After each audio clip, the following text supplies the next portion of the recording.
Hey everyone, welcome back to the channel. This is episode 127 of my brand new Comics Haul series, where I show you guys all the books that I pick up at my LCS every week. Really small week for me this week, so this is going to be a quick video. I've only got 3 issues. All 3 of them are from Marvel. Not to say this wasn't a big week of comics, nothing I was that interested came out, right? But there's a lot of stuff that released. I know DC came out with Batman and Robin #1. Marvel had Daredevil #1, which is pretty cool. I just haven't really been reading the whole Chip Zdarsky era, and I heard that was pretty tied to that, so I didn't grab that one. But we'll just start with probably the second biggest Marvel release of the week. We've got Avengers Inc. #1. So this is one that's really confused me since they first announced it, but one that I knew I was going to buy from the start, because it's written by Al Ewing, right? He's got a lot of Avengers experience. He's written, forget what the title was, but he's written Avengers stuff before. He was part of the whole Avengers No Surrender event that happened, which is one of my favorite storylines that Marvel's done over the last few years.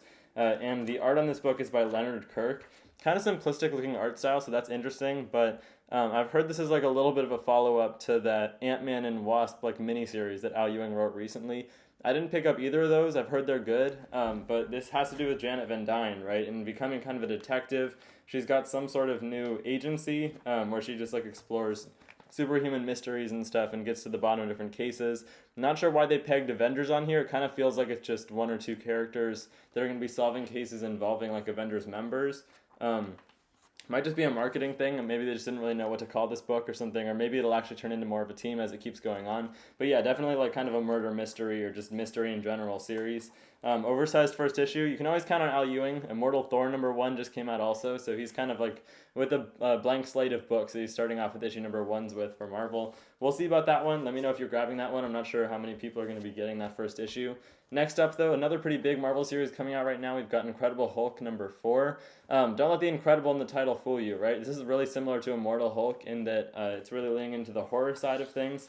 We've got guest art on this issue. It's usually done by Nick Klein. The art style is looking really different, I'll say that much. A lot more, I don't really know how to describe it. I guess it's a little bit less detailed, less like gnarly looking.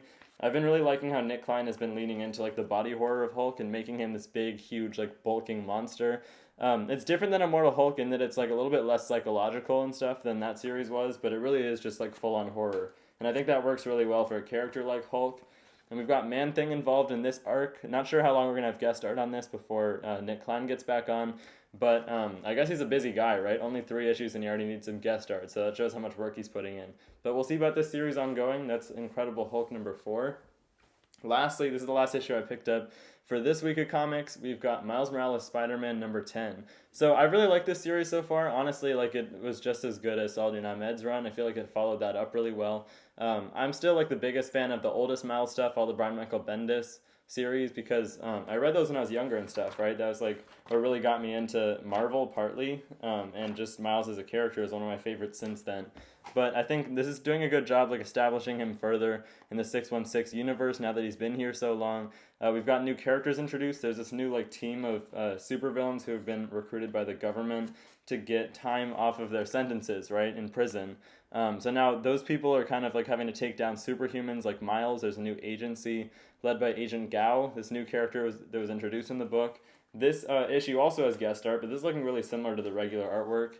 And then we've also got this new like Speedster, Flash, or Quicksilver type character, right, who was introduced as part of that supervillain team. And we'll see what Miles' whole dynamic is going to be with these characters moving forward.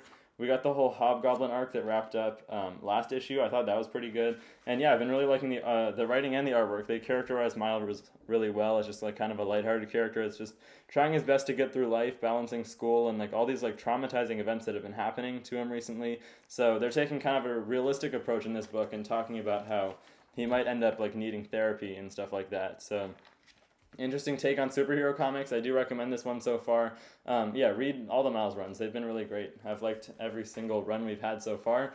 But yeah, those are the 3 issues I picked up this week. Like I said, really small week. I know this is going to be like a less than 5-minute video. But let me know which kind of big releases you are planning on picking up this week, or if you already read them, what was your favorite you read this week? I'm curious about Daredevil. If you guys are grabbing that, let me know if it's like a good jumping on point. I was debating whether or not to actually pick that one up at my LCS.